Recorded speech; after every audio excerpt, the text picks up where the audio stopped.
इस वक्त आपको इस्लामाबाद लिए चलते हैं जहाँ निगरान विभाग की वज़रा प्रेस कॉन्फ्रेंस कर रहे हैं।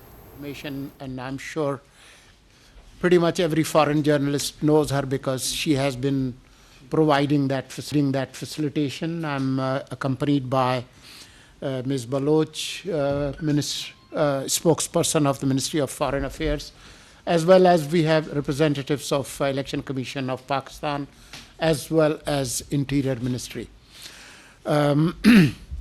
We are just, I would say, 4 days away from a major electoral exercise, a democratic exercise of the country of Pakistan.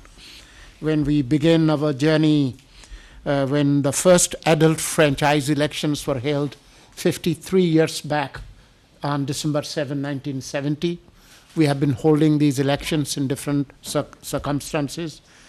The continuity of the democratic process goes on, and I'm glad to say and declare that we have become 5th largest democracy in the world as we enter this process.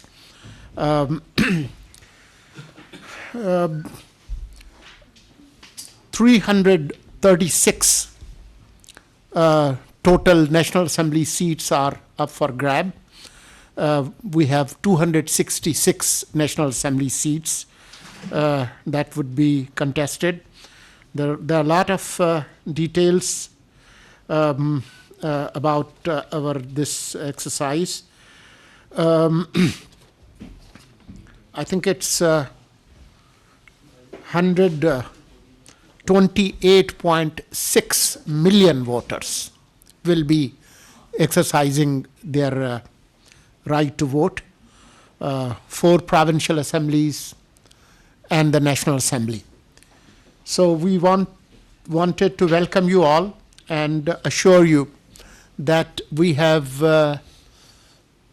very good arrangements to ensure the security and integrity of the process, providing security to polling stations in a 3-tier system, with police taking the main responsibility in the first parameter, including the polling stations, with civil armed forces on the outer cordon perimeter, and Pakistan Army as the main quick reaction force on the outside perimeter.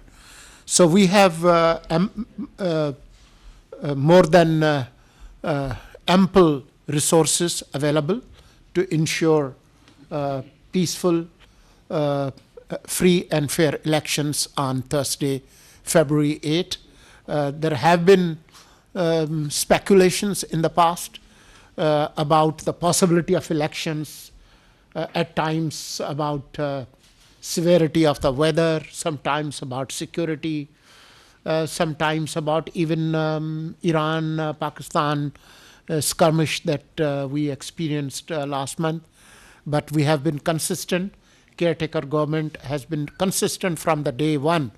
And as the chief spokesperson of the government of Pakistan, I have held this position consistently that elections will be held on time as announced by the Election Commission of Pakistan. So we welcome you all, and we open this session for question. We would have to wind up before 1 p.m. because there are other important media activities planned that you are already aware of. So we'll have one question for each organization, and we'll just go back and forth. Madam Ambreen Jan has the names, and we'll go. Mr. Nick, would you like to ask any question from the Minister about the elections? Sure. So what's your, assuming that there are any problems on election day, how quickly would these military units be able to be, how quickly could you deploy them? Probably less than the number of fingers on your hand in terms of minutes. Next is the national media. Mr. Farhan Bukhari. Thank you, Madam. Solangi sir, first of all, let me thank you for being accessible, very accessible as you come to the end of your tenure. It's very good having you on as Information Minister, unlike some of your predecessors. My question is that in less than an hour, this matter of former Prime Minister Imran Khan's marital status, the validity of that will be decided. Court is going to give out its verdict. This and other developments, other events around Imran Khan and PTI have reinforced the impression that this is a highly one-sided election with the establishment holding charge. What is your response to these allegations and the environment in which you're heading towards these elections for the fifth largest democracy, as you say? Thank you, sir. We are a free country, and they have every right to criticize anything, including the caretaker government and the courts.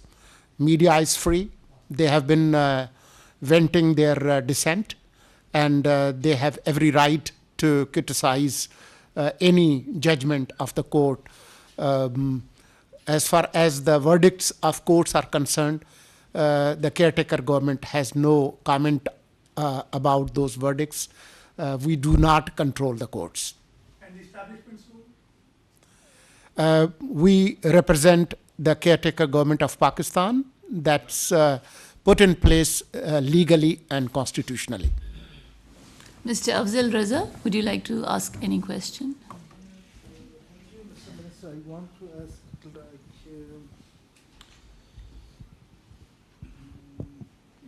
how many, can you please repeat the digits, how many voters would cast their votes for this year election? 128.6 million voters across Pakistan. How many, do you have any figures, Minister, to how many males, how many females? Yes, The we category do and, have figures. Let me try. Yeah. Okay. Thank you.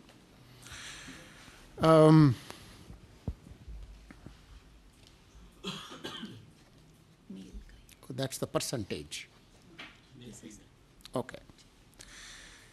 69.2 million voters are male voters, and 53.87 are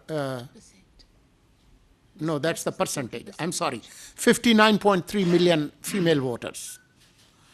But if you look at the previous statistics, this gap has been bridged to a great extent. It has narrowed. So more women voters have been included. 2 million new women voters have been added. So this gap is narrowing down, especially in Punjab and Sindh, less in Balochistan, but more. Mr. Nazir? Thank you, ma'am. Sir, just a few days before the elections and terrorist attacks increase in Balochistan and KPK. So what do you think is the reason for the increase in these attacks, and what would you say about it? Thank you. Well, law and order and terrorism is not new to this country. We have been experiencing this for over a decade, especially around 2005 and 6 and 7. The 2008 elections were held in a very security threatened environment when there was a lot of terrorist activities. So that also continued in 2013, especially after August 15, 2021, when Taliban took over Kabul. Sadly, this terrorist spike has surged, and there are operational collaborations between different terrorist groups. I'm sure you are aware of the recent UN report, how the terrorist groups of different hues and shades, including Al-Qaeda and TTP. They are active in Afghanistan, and they use Afghanistan as the safe sanctuary. So we are experiencing that threat, but our security forces are battle hardened, and we will ensure that elections will be held in a peaceful environment. Ms. Friedrich, do you have a question to us? Yes. Could you please tell us a little bit about the international election observers? From which countries, from which bodies are they coming?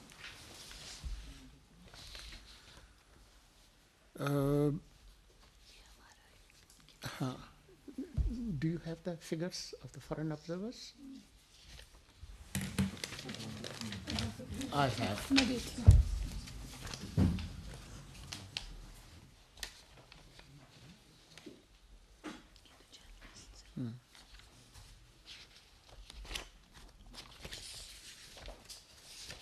I'll get back to you. Let me just pull it out and take another question in the meantime. Ms. Liuzen, do you have a question? No? Okay. So now we come to the last one. I'm sorry, I missed you. Yes. Mr. Matar. I'd like to ask about the economic situation. Pakistan, and especially the caretaker government, has signed so many MOUs with some countries, especially with Kuwait recently. And there was some news about that there will be reconstructuring of the FBR, and maybe there will be change of the currency, the local currency. My question is about the economy.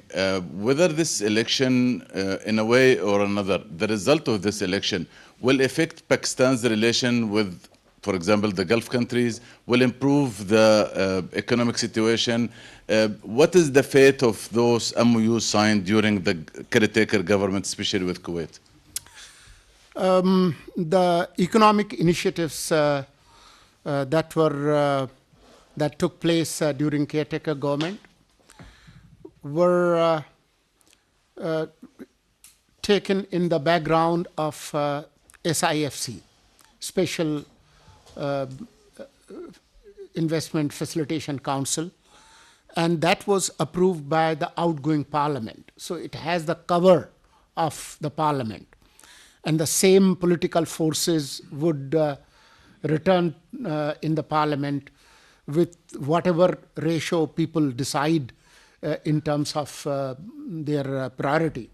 But the same political forces that endorsed these economic initiatives are about to return to parliament in few निगरान days. वज़ीर इत्तलात मुर्तज़ा So, Solangi news conference I कर have रहे हैं। full- उनका कहना था कि इंतखाबी अमल में 4 रोज़ बाकी रह गए हैं। इंतखाबात के हवाले से मुकम्मल कर लिए गए हैं और इंतखाबात में सिक्योरिटी को 3 हिस्सों में तकसीम किया गया है।